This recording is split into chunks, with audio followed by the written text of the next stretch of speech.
In my most recent video that I made, a what I eat in a day video, in there I was showing me throwing away the last bit of a Kinder Bueno chocolate bar. And I was making the point that learning how to be comfortable with throwing food away was an important part of me being able to get in touch with my appetite cues and have my hunger and satiety signals and my preferences decide how much I'm going to be eating and when, because I had such a compulsion to finish packets, or if I had a portion of food, then that was my portion of food and I wasn't allowed anymore. And so me getting used to being able to go for second helpings and also throw food away, it was really important for me to be able to get in touch with my appetite cues, my hunger and satiety, and allow that to start determining how much I was eating more. Because while I was still uncomfortable about throwing food away or not getting second helpings, then it wasn't my internal cues that were deciding how much I was eating. I hope that makes sense. But the reason why I'm mentioning it is because, understandably, there was a couple of comments left there about that it was triggering for some people to watch that. And a comment, it wasn't a question, but a comment that I received about it was, could that imply that you don't trust yourself, Rachel, around food, the fact that you're throwing the food away?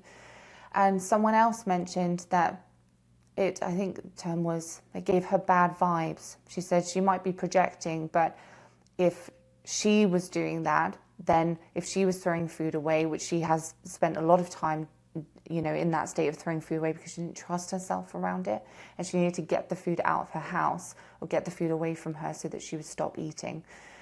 And this is very interesting for me, and I see now that it would be very helpful to speak a lot more when I'm doing things about my intention behind what I'm doing.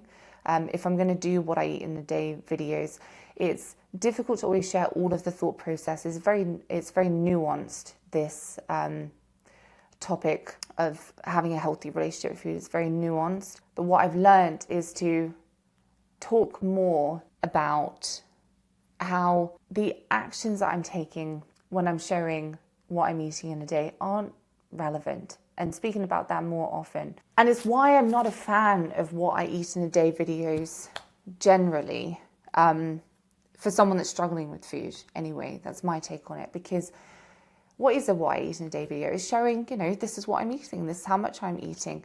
And it's very easy for someone that's struggling with food to look at someone on YouTube or in their life, look at what they're eating and think, I really want to have the relationship with food that they have. So the temptation to copy what they're eating and their actions is very, very real. And I think that makes very good sense because that's the part that we can see. When I was throwing food away and showing that, completely understandably, that was triggering for some people to see, because it absolutely could imply I don't trust myself around food. I'm trying to get the food away from me. And look, I have a healthy relationship with food and I'm throwing food away. And so if you want a healthy relationship with food, then you should throw food away. I can absolutely see how it would give that impression. And that is not the impression that I want to give at all. But I am glad that I showed that and then received a couple of comments about it, because it raises a really, really, really important point when it comes to developing a healthy relationship with food. And that is that the action doesn't matter, it's the intention behind our actions that matter more, in my experience, in my opinion. So my action of throwing food away sometimes, that could imply that I don't trust myself around it. That could imply that I'm trying not to eat too much and I'm being restrictive. It could imply that I'm genuinely done, I don't want to eat anymore, and the food's not going to get eaten by someone else, or it's not going to be eaten by me at another point. It also could imply that I'm practicing getting comfortable throwing food away, so that's not dictating my actions, and anything in between. In all of these different scenarios, the action is the same, right? I throw food away. And you see this everywhere. And this is what I responded to one of the comments with, we see this everywhere. I could make a nutritious meal for myself. I can make a nutritious meal because I'm being restrictive and it's a rule. I can make a nutritious meal because I want to eat that food and it's coming from a genuine place of self-care.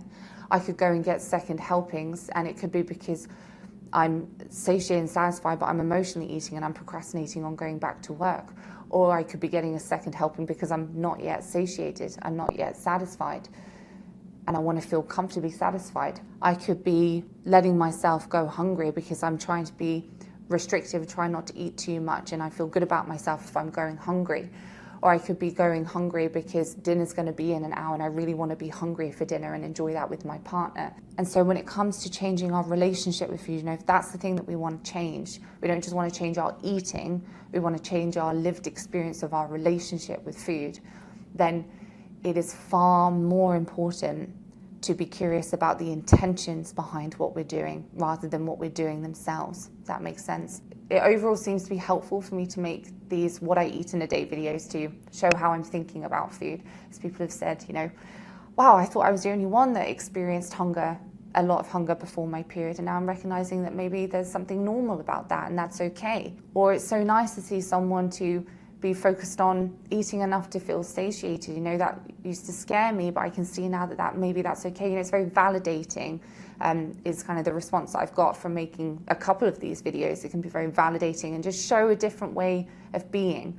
However, what I'm going to be more mindful of when making these videos is really talking about that it's not my action that I'm trying to show. I don't believe that's helpful at all or relevant if the aim is developing a healthier relationship with food, and that's why you're watching my content. My actions don't mean that I have a healthy relationship with food. My intentions and the way that I think about food and approach it and my relationship with it is what means that I have a healthy relationship with food.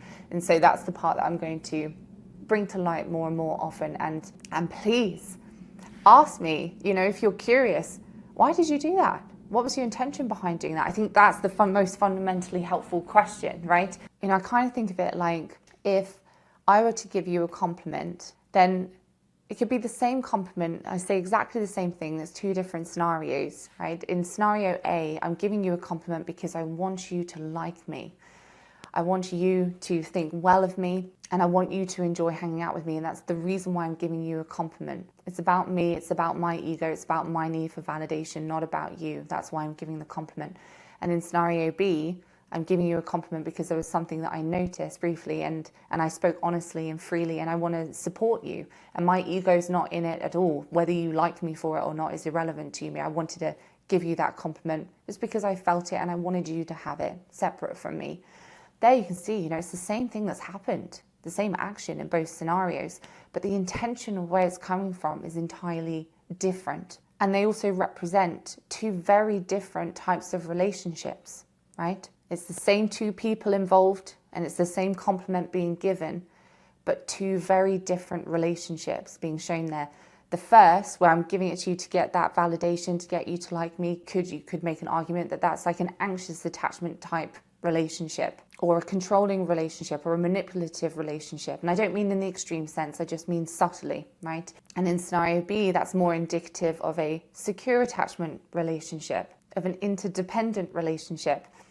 Scenario A is more of a codependent type relationship. And of course, I'm extrapolating out, right? It would take more than just one scenario to make one of these relationships. They're just indicative of two different types of relationships. So it's the same action, but two different relationships, all because the intention is different in each one and the place that the action is coming from is different. And it's the same with our relationship with food. It's not about what we're eating. That's not what makes a healthy relationship with food. Someone who is struggling with food versus someone who has a healthy relationship with food, they could eat exactly the same, but someone would have a difficult relationship with food and someone would have a healthy relationship with food.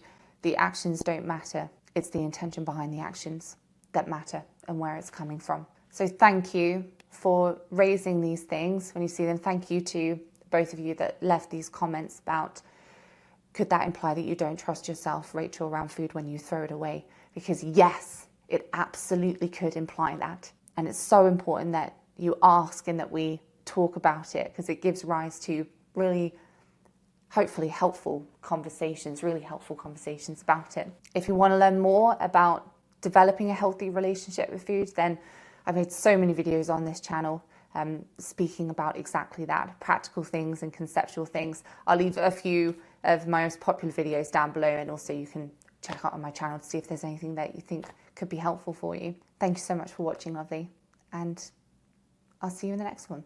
Bye for now.